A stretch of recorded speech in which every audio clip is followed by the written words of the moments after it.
She came to the West with nothing but a broken promise and a piece of land she'd never seen. The man she crossed the country to marry had already chosen someone else. She was stranded, penniless, and completely alone, until a stranger on horseback asked her one simple question that changed the entire course of her life. "Stay with me. You won't regret it. Welcome. This is a place where the Old West comes alive through stories of love found in the wilderness, of cowboys with honest hearts, of mothers who sacrificed everything, and strangers who chose kindness when no one asked them to. If stories about courage, compassion, and the love that holds people together move you, you belong here." This story is a reminder that sometimes life has to fall completely apart before it can lead you exactly where you were always meant to be, and that the right person, arriving at the right moment, can turn your worst day into your greatest beginning. This content was carefully researched, developed, and manually edited by our team to deliver meaningful stories with valuable life lessons. Every narrative is crafted to entertain, inspire, and empower our audience. We believe that great stories can change lives, and we are committed to bringing you content that matters. Thank you for being part of our community. Dust from the edge of Jackson, Wyoming, settled on Catherine Owen's worn-out boots. In one hand, she held a carpet bag containing every last thing she possessed. In the other, she gripped a leather pouch holding her mother's wedding ring and the deed to a homestead she'd never laid eyes on. The autumn wind of 1878 blew her dark hair across her face. A feeling of failure pressed down on her chest like a heavy stone. She had traveled all this way west, promised in marriage to a merchant, Robert Calloway. But after arriving 3 days ago, she found out he had married another woman 2 weeks earlier and had not even bothered to tell her. Now she was stranded with no money to go back east, and only a faint idea that her late father had won some land up in the Montana Territory before he passed. The sound of a horse's hooves on the hard-packed trail made her turn around. A rider was coming toward her. The man sat tall in his saddle, his wide shoulders outlined by the late afternoon sun that was painting the Teton Mountains in gold and red. He had on a dusty brown hat, a leather vest over a blue shirt, and the weathered face of a man who knew the open sky better than any roof. As he got closer, she saw his strong jawline and eyes the color of summer grass, which were looking at her with real concern. He asked in a deep, soft voice, "Ma'am, where are you headed?" He pulled his bay mare to a stop a polite ways off. Catherine stood up a little straighter, trying her best not to look as hopeless as she felt. "North," she said, lifting her chin. "I own property near Virginia City, in the Montana Territory." The cowboy swung down from his horse in one smooth move, and she saw he was well over 6 feet tall. He took off his hat, showing sandy brown hair that had a slight curl at the collar. "That is a powerful long way from here," he said, choosing his words with care. "I reckon it is 300 miles, maybe more. You are not planning to walk it, are you?" "I will figure something out," Catherine said, but she could hear the doubt in her own voice. He looked at her for a long moment, and her cheeks grew warm under his gaze. He was not looking at her in an improper way, just studying her with a quiet thoughtfulness that made her feel both seen and strangely safe. "My name is Yates Young," he said, holding out his hand. "I have been working cattle down here, but I am heading north myself. I have got some business in Bozeman, which is not too far from Virginia City. You are welcome to ride along with me if you want. It would be a whole lot safer than traveling by yourself." Catherine paused for a second.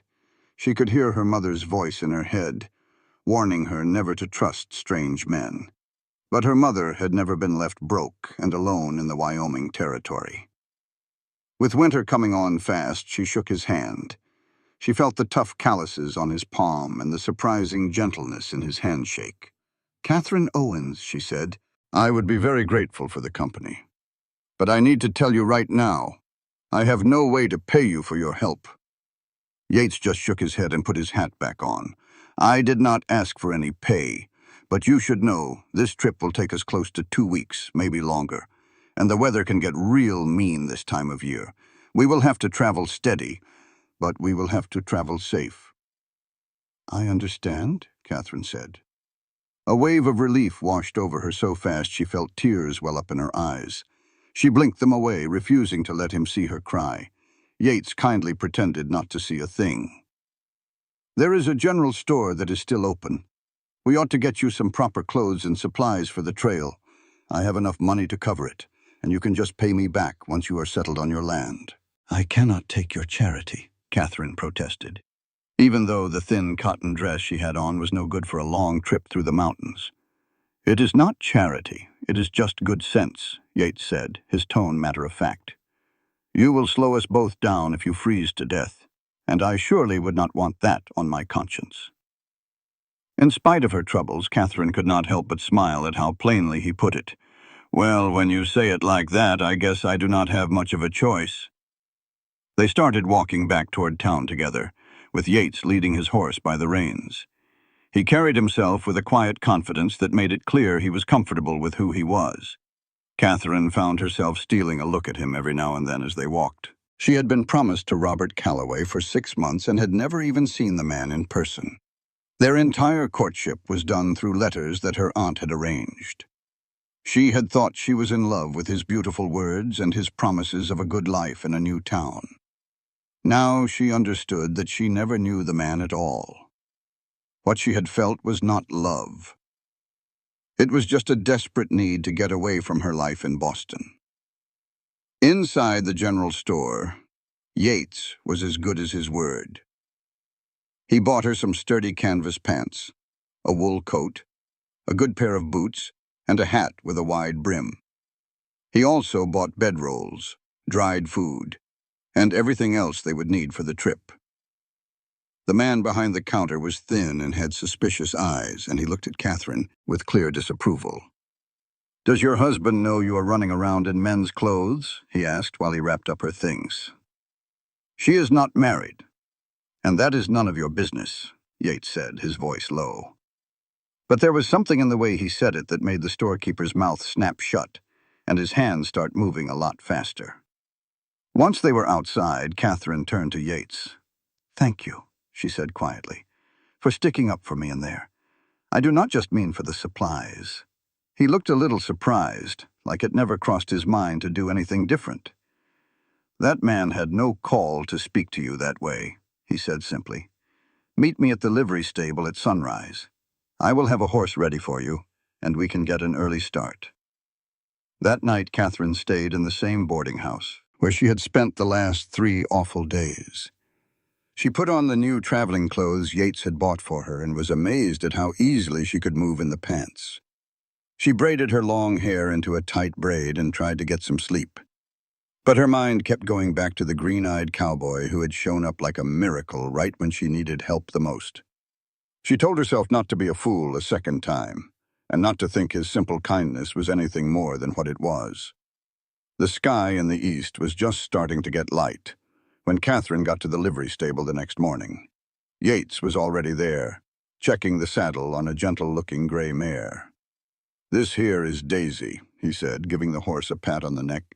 "She used to belong to my sister before she got married and moved out to California. Daisy is sweet as can be and does not misstep. She will take good care of you." Catherine walked up slowly and held out her hand for Daisy to smell. "I have to admit, I have only been on a horse a handful of times in my whole life.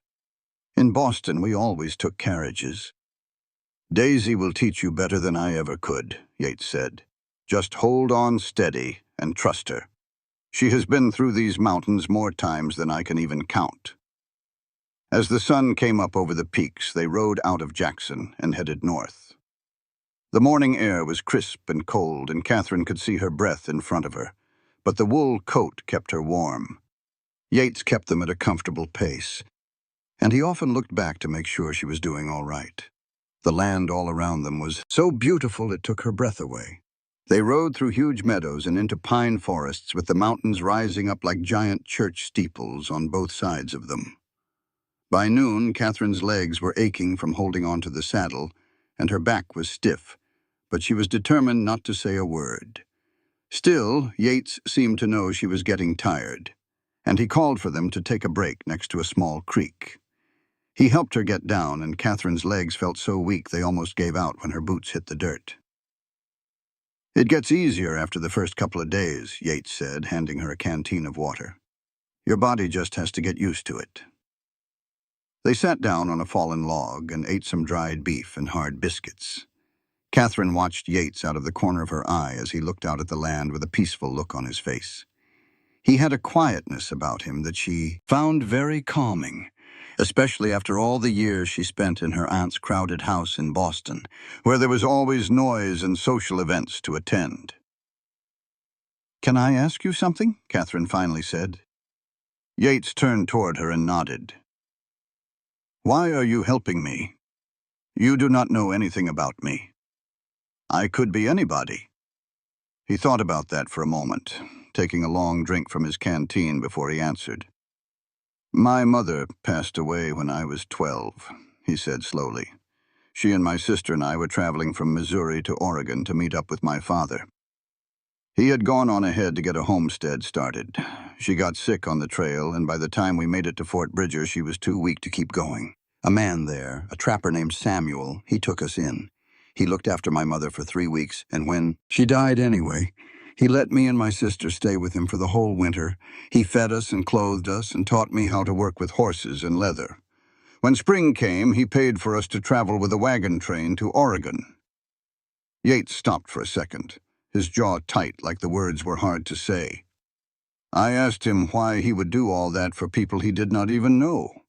He told me that kindness does not need a reason, and that this world is already hard enough without folks making it even harder on each other. He said if I ever wanted to pay him back, I should just do the same thing for someone else when I had the chance." Catherine felt a warmth spread through her chest that had nothing to do with the afternoon sun. "Your mother was very lucky to have a man like him there to help." "I think so too," Yates agreed. "Even though I wish she'd made it all the way to Oregon, my daddy never truly got over losing Mama. He worked that homestead for another 5 years before a busted leg got infected and took him. My sister got hitched and lit out for California with her new husband, and I've just been drifting ever since. I've worked cattle drives and done ranch hand jobs, never putting down roots anywhere." "Do you even want to put down roots?" Catherine asked him. Yates just looked at her, and something in his eyes made her hold her breath. "Lately, I'm starting to think I might," he said, his voice low. They kept riding through the afternoon, moving steady into higher ground. When evening started to settle in, Yates found a nice spot tucked away by some aspen trees where they could set up camp for the night. He walked Catherine through how to get the saddle off her horse and give Daisy a good rub down, then how to hobble her so she could graze but not wander too far. After that, he got a fire going like it was second nature and put a pot of coffee on to boil. Catherine sat on her bedroll and just watched him move. Every motion he made was deliberate, honed by years of doing the same thing. Never a bit of wasted time or effort. Once the coffee was done, he poured her a cup and passed it to her with a little smile. It changed his whole face from serious to something almost boyish. "Tomorrow's going to be a tougher ride," he said, getting comfortable on the other side of the fire. "We'll be climbing most of the day, but there's a way station up there where we can get a hot meal and sleep with a real roof over our heads." "I'll be just fine," Catherine said, even though she was already thinking about how sore she'd be when the sun came up. As the sky turned black and the stars popped out by the thousands, brighter than any she'd ever seen back in the city, they just talked. Yates asked about her life in Boston, and she found herself telling him things she had never once mentioned to Robert in all the letters they'd sent back and forth. She told him about her father, a school teacher who had a deep love for books and knowledge. He had taught her Latin and Greek himself, no matter how much her aunt complained that such things were no use to a woman. She talked about her father passing 2 years back, the debts he left, and how her aunt pushed for her to marry, and marry quick to stop being a drain on the family. "So that's why you said yes to a man you'd never met," Yates said, and she could see the understanding in his face. "I felt like I had no other choice," Catherine confessed. "My aunt made it plain I couldn't live with her forever, and Robert's letters made him seem so kind. He wrote all about building a library in Jackson, about bringing some culture to the frontier. I figured we might have that in common. But it was all a lie, Yates said, a flicker of anger in his eyes. I reckon he was just telling a whole mess of women whatever he thought they wanted to hear, Catherine said, the bitterness sharp in her voice. The lady who runs the boarding house told me he was known for it. He'd write to a few ladies at the same time, then just pick whoever showed up first with the best prospects. Yates muttered something under his breath that sounded an awful lot like a curse. A fella like that has a reckoning coming to him. It doesn't make a bit of difference now, Catherine said, though the shame of it all still felt hot in her chest. I'm free of him, and I have my own piece of land thanks to my father. He won it in a poker game, can you believe that? The man never gambled a day in his life except for that one time, and he won 60 acres in Montana. His plan was to take us out there, start fresh, but then he took sick. What are you going to do with the land? Yates asked. Catherine just shook her head. I don't have the first clue. I've never farmed a day in my life, never ranched. But it's yours, and nobody can ever take that from you. That's got to mean something. It means a whole lot, Yates said with conviction, and land up near Virginia City is good land. You'll figure it out. The way he believed in her, a woman he hardly knew, stirred something deep inside Catherine. She had to blink hard to keep tears from coming again. It was all a little overwhelming, the kindness from this quiet cowboy who had no real reason to help her, other than paying back an old favor to a man who'd helped his family years ago. The next few days all ran together, a simple pattern of riding, resting, and making camp. Catherine's body got used to the saddle just like Yates said it would, and by the fourth day she could get on and off her horse without so much as a wince. They rode up through mountain passes where the air got thin and sharp, then down into valleys where clear, fast rivers cut through the land. Yates turned out to be mighty fine company, just as comfortable with long talks as he was with long silences. He taught her how to read the country around them, how to find signs of animal trails and where to look for water. He showed her how to guess the weather by the look of the clouds and the way the animals acted. Catherine found herself just watching him more and more.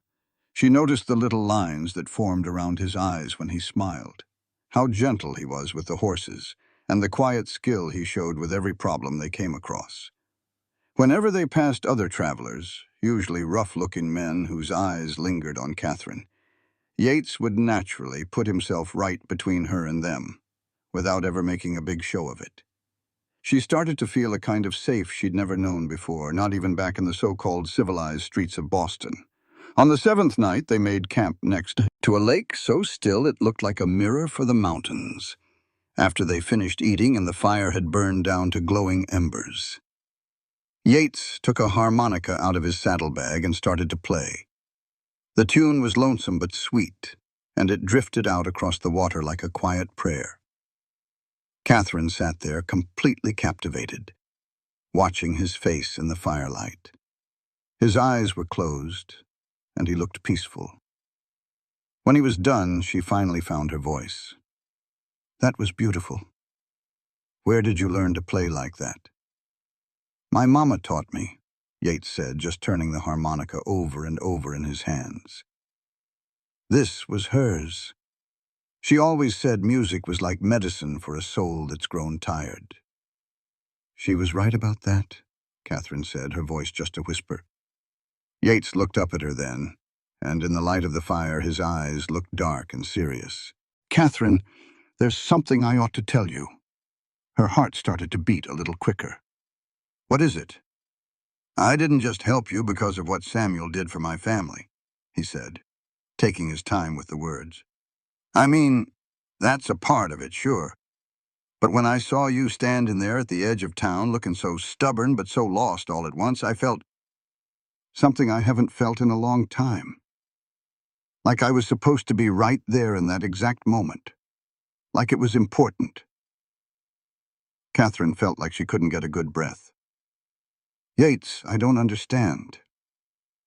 He set the harmonica down on his bedroll, gentle as could be.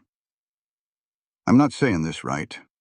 What I'm trying to say is, these last few days with you, they've been the best days I've had in years, maybe ever. I like talking with you. I like the sound of your laugh when Daisy does something foolish. I like how you face every hard thing without a single complaint, even when I know you're worn out and hurting. I like you, Catherine. Probably more than I have any right to, seeing as how I'm just supposed to be getting you to your land and then moving on. Catherine's chest felt tight, but it wasn't from being scared or worried. It was hope, a thing so new and fragile, it was terrifying. Who said you have to move on? Yates raised his head, his eyes searching her face. Are you saying you want me to stay? I'm saying I like you too, Catherine whispered back. Probably more than I should, seeing as how I just walked away from a man I was supposed to marry, but I can't seem to help it. You're not at all what I expected. You're kind, and you're patient, and you're honest. And when I'm with you, I feel like I can finally take a full breath for the first time in years. Yates stood, walked around the small fire, and sat down right next to her. He didn't touch her, but he was so close she could feel the warmth of him. I need you to know I'm not a rich man, he said softly. I've got a little money put away, enough to buy a small spread and a few head of cattle, maybe build a little house, but I could never give you the kind of life that merchant promised. Not the big house, or the fancy dresses, or any of that. I don't want that life, Catherine said, turning so she was facing him. I never really did. I want to be useful, to make something that's real. I want room to breathe and to think for myself. I want to matter, not just be some decoration in a fancy parlor. You do matter, Yates said, his voice fierce. You matter more than you'll ever know. And then he leaned in and kissed her. It was a gentle, questioning kind of kiss that gave her every chance to turn away. But she didn't. Instead, Catherine leaned into it, her hand coming up to rest on his chest, right where she could feel his heart hammering just as hard as her own. The kiss grew deeper then, turning into something both urgent and sweet, a promise of a future neither one had ever thought to hope for. When they finally broke apart, both of them breathing hard, Yates rested his forehead against hers. I know this is happening fast, he murmured. I know we ought to take our time, be smart about all this. I was smart once, Catherine said. I agreed to marry a man I'd never even seen, because it was the sensible thing to do. I'd much rather be reckless with someone I truly care about. Yates let out a laugh, a sound filled with pure joy and relief. Then I reckon we'll be reckless together. They just sat there, holding each other, as the fire burned down to nothing, and the cool of the night settled around them. For the first time, Catherine felt like she was right where she was meant to be. And when they finally moved apart to their own bedrolls for the night, the small space between them felt like a real, physical ache. The next morning, a cold rain started to fall, soaking their clothes and turning the trail into thick mud. But they pushed on, not stopping, both of them feeling a pull to get where they were going. And as they rode, Yates told her more about his plans. He'd been talking about the long ride, about putting money aside for 5 years, all with the dream of starting his very own ranch. He mentioned looking over some land up in Montana, explaining it was a place where a fellow without family money could still make something of himself. Well, what about the land next to mine? Catherine offered, the rain running off the brim of her hat. That would make us neighbors, at the very least. Yates repeated the word, neighbors, a small smile touching his lips. I reckon that would be mighty convenient. Very convenient, Catherine answered back, feeling a warmth spread across her face despite the chilly rain. They made it to the way station that afternoon, a simple, rough place that offered not much more than a roof and a hot meal, but it felt like a palace after riding through the storm. The lady running the place, a strong widow by the name of Mrs. Henderson, took one long look at Catherine's tired face and led her straight to a private room that had a real bed with clean sheets. Your husband can bed down in the common room with the rest of the men, Mrs. Henderson said. leaving no room for argument. "He is not my husband," Catherine said, though her voice was weak. Mrs. Henderson just lifted an eyebrow. "Maybe not yet," she said. "But that man looks at you like you hung the moon and stars, girl. You could do a whole lot worse." Catherine felt like she should argue, but she was just too worn out and soaked through, and that bed was calling her name. She changed into some dry clothes and was asleep almost the second her head hit the pillow, not stirring until the next morning when Mrs. Henderson came in with her breakfast and some hot water to wash up. When Catherine finally came out, she saw Yates waiting for her by the fire, looking all cleaned up and a little bit on edge. "I've been thinking," he started, not wasting any time. "When we make it to Virginia City, maybe we could go by the land office. We could file a claim near your plot, if there's anything open. And maybe, just maybe, if you were open to it, we could find ourselves a preacher." Catherine's heart nearly jumped out of her chest. "Yates, are you asking me to marry you?" "I suppose that is what I'm doing," he answered, looking her straight in the eye. "I know this is happening fast, and I know you just got out of another engagement. I would surely understand if you wanted to wait a while to get to know me better. But, Catherine, I am 32 years old, and I have never felt this way about another soul. I just do not want to waste a single minute being careful when I'm already sure about what I want." "And what is it that you want?" Catherine asked, taking a small step toward him. "I want to build a life right alongside you," Yates said, plain and simple. "I want to work with you, sleep next to you, and raise a family with you. I want to sit on our porch and watch the sunsets with you when we are old and gray. I want every bit of it, if you will have me." Catherine could feel tears rolling down her cheeks, but she was smiling from ear to ear. "Yes," she told him. "Yes, I will marry you. I will build a life with you. I want all of that, too." Yates wrapped her up in a big hug and kissed her right then and there in the middle of the common room. Mrs. Henderson and two other travelers were watching, and they started clapping and offering their good wishes. Catherine did not mind one bit who was looking. She felt like she had been holding her breath for years and could finally let it all out. They stayed at the way station for one more day, just to let the worst of the storm pass. Yates got some paper from Mrs. Henderson and penned a letter to his sister out in California, telling her all about Catherine and what they planned to do. Catherine wrote a short letter to her aunt back in Boston, just a quick note to let her know she would not be coming back, and that she was all right. She left out the part about getting married, not feeling up to explaining her choices to a woman who had never really understood her anyway. The last part of their trip took another week, but now it felt different, like they were riding toward a future instead of just running from a past. They talked about everything under the sun, their hopes and their worries, their best memories and their biggest dreams. Yates told her everything he knew about raising cattle.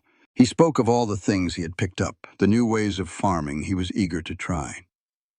Catherine shared her own dream of maybe putting up a schoolhouse someday to teach the children of settlers who were too far out to get any proper learning. "You could sure do that," Yates told her, his voice full of belief. "Once we get our feet on the ground, once our own place is set, folks always need a good teacher out in this country." They finally rode into Virginia City on a brilliant October afternoon. The town was a sprawling, wild mess, humming with the kind of energy you only find in a mining boom. The streets were choked with freight wagons and men on horseback, and ladies in their fancy dresses had to pick their way careful-like through the mud. They were raising new buildings on every corner, and the air was just filled with the sound of hammers and saws. At the land office, they sat down with a clerk who spread out a mess of maps and papers. Catherine's property was about 15 miles south of town, tucked in a valley with plenty of good water and timber. The clerk pointed out a few neighboring pieces of land that were still open for claim.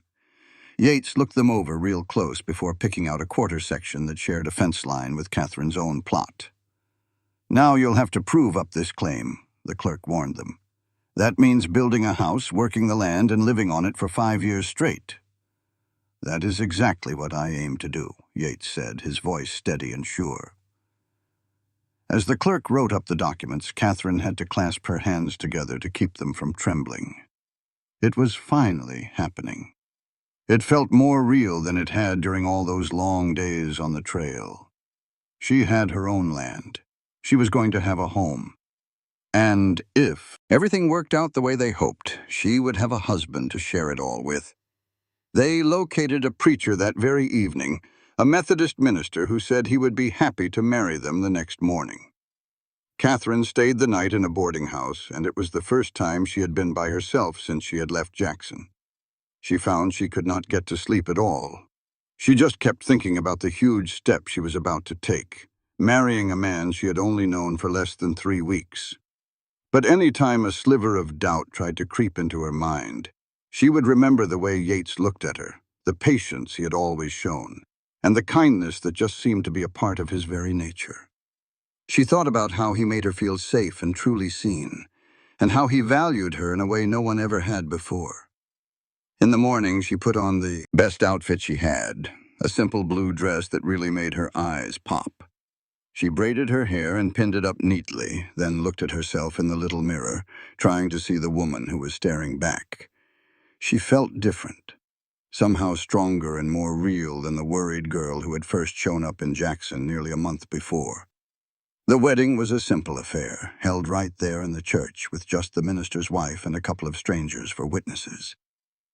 But when Yates took Catherine's hands in his and said his vows, his voice so steady and sure, she felt his words sink deep into her soul like a blessing. When it was her turn, she looked right into his green eyes and promised to love and honor him for the rest of their days, and she meant every single word with her entire heart. After it was all done, Yates gave her a kiss so tender it made her knees feel weak. The minister's wife started crying and said it was the most romantic wedding she had ever witnessed. They signed the marriage certificate, and Catherine wrote down her new name for the very first time. Catherine Young. It just looked so right, like it was a name she'd been waiting for her whole life without even realizing it. They had their wedding night in a hotel, which was the nicest place either one of them had ever paid for. Yates was so nervous and gentle, handling Catherine like she was the most precious thing in the world. She felt a wave of new feelings and emotions, the closeness of being completely known by another person. When she started crying afterward, Yates just held her close and stroked her hair, telling her that he loved her. And it hit Catherine like a bolt of lightning, that nobody had said those words to her since her own father had passed away. "I love you too," she whispered into his chest. "I love you so much it scares me a little." "Don't you be scared," Yates murmured back. "I've got you. I will always have you." The next morning they went out and bought all the supplies they would need to build a house and start their ranch. Yates knew exactly what they had to get: tools, nails, glass panes for the windows, a cast-iron stove, seeds for a garden, a few chickens, a milk cow, and enough food to get them through the winter while they were getting on their feet. The bill added up fast, and Catherine felt a knot of worry in her stomach as she watched their combined savings start to shrink. "It is going to be just fine," Yates promised, giving her hand a gentle squeeze. "We have got enough to get ourselves started, and I can always hire myself out for extra cash if we run short. This here is an investment in our future." They hired a wagon and a team of horses to haul all their things and started out for their land on a chilly morning, when the frost was sparkling on the grass. The valley where their land was located was even prettier than the maps at the land office had shown. A little creek wound its way through Catherine's property, with cottonwood trees along its banks that had turned a brilliant gold for the fall. The meadow was wide and mostly flat, and it was sheltered on 3 sides by hills covered in trees. Off in the distance, tall mountains stood like silent protectors against the big open sky. "It is absolutely perfect," Catherine whispered, standing next to the wagon and just gazing out at the land that was really and truly hers. "It is home." Yates agreed completely, wrapping his arm around her waist. They made a makeshift camp down by the creek and started on the huge job of building a house before the winter snows arrived. Yates turned out to be a natural with an axe and a hammer, and he taught Catherine how to chop down trees, peel the logs, and cut notches in them for building.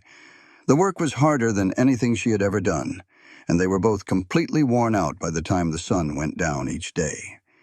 But it felt so good to watch the cabin slowly take shape. They decided to build it right on the line between their two properties, a symbol of how their claims and their lives were now joined as one. By November, they had the walls up and a roof on, a floor made of rough-hewn planks, and a solid door that would keep out the cold. They filled the gaps between the logs with, they said a woman alone couldn't make it, that the wildness of this land would swallow her whole. But sometimes, starting over with nothing is the only way to build everything that matters. Stick with me, and you will see how.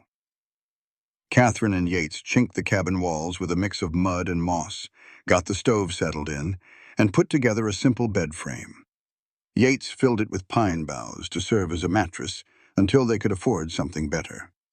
It was rough, but it was sturdy. When they moved in just as the first snow of the season began to fall, Catherine felt a kind of pride she had never known. That winter put them through trials neither of them could have imagined. The snow piled up early and deep, locking them inside that little cabin for days on end. Their food dwindled faster than Yates had figured, forcing them to ration every last bite. The cold was a constant battle, needing somebody to feed the fire all day and night. The loneliness was vast, with their closest neighbors more than 5 miles off and no way to get through the towering drifts. That hardship, though, had a way of binding them together. They fell into a rhythm of working as one, learning what the other needed without a word being said.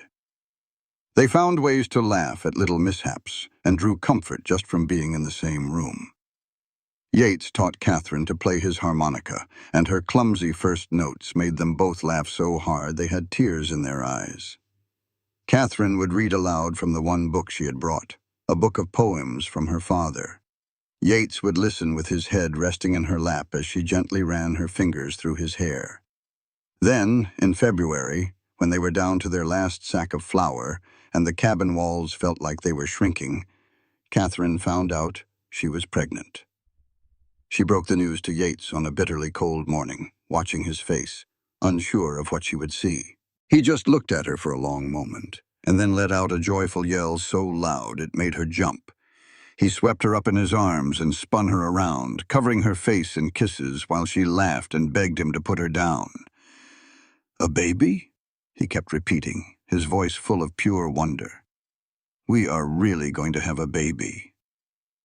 "Are you happy about it?" Catherine asked, a sudden wave of doubt washing over her. "I know we planned to be more set up first. I am happier than I have ever been in my entire life," Yates said, his voice firm. "This is exactly what I wanted, Catherine. A family, a real home, you and me and our little one. This is everything." Knowing a baby was growing inside her gave Catherine a whole new well of strength to get through the last hard weeks of winter. When spring finally broke through, the snow melted away and painted the valley green again. They stepped out of their cabin like two bears waking from a long sleep. Yates broke ground on a big plot for a garden, and Catherine planted the seeds, her hands feeling a special reverence in the rich soil. They used what money they had to buy lumber in town, and built a proper barn for their animals, then a chicken coop, and after that they started putting up fences for a pasture. In late May, Yates took a trip to Virginia City and came back with 3 pregnant heifers and a young bull, the very beginning of their own herd. Catherine just stood there, watching the cattle graze in their new pasture, and felt a wave of gratitude so strong it almost brought her to her knees. A year before, she had been lost and all alone. Now she had a husband she loved with all her heart, a home they had made with their own 2 hands, and a child on the way. Their daughter was born in September, with the help of a midwife from town, and a neighbor lady who had heard Catherine was expecting. The labor was a long, hard fight, and there were moments Catherine was not sure she would make it through. But Yates was right there the whole time, holding her hand and whispering words of encouragement. And when the baby finally arrived, tiny and crying, Catherine was overcome with a love so fierce it stole her breath. They named her Rose after Yates's mother. She had his green eyes and Catherine's dark hair, and it seemed she got a double dose of their stubbornness. Yates turned out to be a doting father, pacing the floor with Rose at night when she fussed, singing to her in his gruff voice and just staring in awe at her tiny fingers and toes. The years that came after were not easy ones. Ranching was a hard life filled with endless challenges, from doctoring sick cattle and mending broken fences to droughts that turned the grass to dust and made the creek run thin. Catherine gave birth to 2 more children, a boy they named James after her father, and another girl they called Sarah. The little cabin became too crowded, so they added on rooms, building and improving whenever they scraped together enough money. But through every single struggle, Catherine and Yates's love for each other just grew deeper. They were partners in everything, working side by side from sunup to sundown. They had their arguments, of course, usually when they were both bone-tired and worried over money, but they never went to sleep angry, because they both knew just how precious their time together was. Catherine did eventually start that school she dreamed of, teaching the children of homesteaders who were scattered all across the valley. She held classes right in their house during the winter, and the children would show up on horseback or in wagons, hungry to learn. Yates built her a fine bookshelf and surprised her with books he ordered from back east, adding to her little library whenever they had a few extra dollars. The town of Virginia City grew bigger, and their ranch grew right along with it. By their 10th anniversary, they had a herd of over 100 cattle and were known as one of the most successful outfits in the whole area. They had turned their original little cabin into a real house with glass windows, wooden floors, and even fancy wallpaper in the parlor that Catherine picked out from a mail-order catalog. One evening in the late fall, as they sat on the porch watching the sunset paint the mountains in shades of pink and gold, Catherine leaned her head on Yates's shoulder. She thought about the young woman who had stood at the edge of Jackson with all her worldly possessions in just 2 bags. "What is on your mind?" Yates asked, his arm tightening around her. "I was just thinking about how lucky I was that you came riding along that day," Catherine said quietly. "Thinking how different my life would be if you had just kept on going." "Well, I think I was the lucky one," Yates replied. "Finding you was like finding a spring in the middle of a desert." "You rescued me, Catherine. I was just drifting before I met you. I had no real purpose. You gave me a reason to finally put down some roots." "I think we rescued each other," Catherine decided, "and we built something beautiful out of it." From inside the house, they could hear the sound of their children laughing. Rose was telling a story to her younger brother and sister with plenty of drama. Daisy, Yates's old mare, grazed peacefully in the pasture, kept as a beloved pet long after her working days were over. The garden Catherine had planted that first spring was now full and thriving, and a curl of smoke rose from the chimney of the house they had raised with their own hands. "Yes," Yates agreed, pressing a kiss to the top of her head. "We sure did build something beautiful." As the sun finally dipped below the mountains and the first stars started to pop out, Catherine felt a sense of contentment so deep it was almost an ache. She thought about the long road that had brought her to this place, the heartache and shame that had once felt like the end of the world. But it was not an end at all. It was a new beginning, the first step toward a life that was fuller and more real than anything she could have ever dreamed up. She was Catherine Young, a wife and a mother, a rancher and a teacher, a partner to a man who loved her completely. She owned land and livestock, had children whose laughter filled their home, and had helped build a community in this wild and beautiful valley.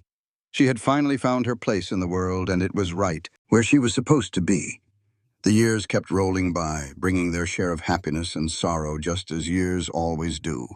They lost neighbors to sickness and accidents. They toughed it out through hard times that made cattle prices fall, and they fought through seasons of both drought and abundance. Rose grew into a strong-willed young woman who had her heart set on going back east for college, while James was happy to work the ranch and one day take it over. Sarah, their youngest, surprised them all by becoming a gifted horse trainer, able to gentle the wildest mustangs with a quiet patience. Yates's hair started showing gray at the temples, then turned to silver, and Catherine found smile lines forming around her eyes and mouth. But when she looked in the mirror, she saw a woman who had lived a full life and loved with all her heart, and she would not trade a single one of those lines or gray hairs for all the youth in the world. On their 25th anniversary, their children threw them a big party, inviting folks from all over their valley and half of Virginia City. The house was bursting with friends and neighbors, people they had helped out and who had helped them over the many years. There was music and dancing and more food than Catherine had seen in one spot since she first came to Montana. Late that evening, after most of the guests had gone home, Yates took Catherine by the hand and led her out to the porch where they had shared so many quiet evenings. The stars were shining bright overhead, scattered across the dark sky like a handful of diamonds. "Do you remember what you told me that first night we made camp together?" Yates asked, his hand warm in hers. Catherine looked back through the years, a smile on her face as she remembered the two young and uncertain people they had been. "I said a whole lot of things. Which part are you talking about?" "You said you wanted to be useful, that you wanted to build something real, and that you wanted your life to matter." "I remember," Catherine said softly. "Well, look at what you have built," Yates said, his gesture taking in not just the house and the ranch, but the whole valley, the school, the entire community. "Look at all the lives you have touched. You matter, Catherine. You always did matter, but now everybody else can see it too." Catherine felt tears well up in her eyes, the good kind that come when someone truly sees you for who you are.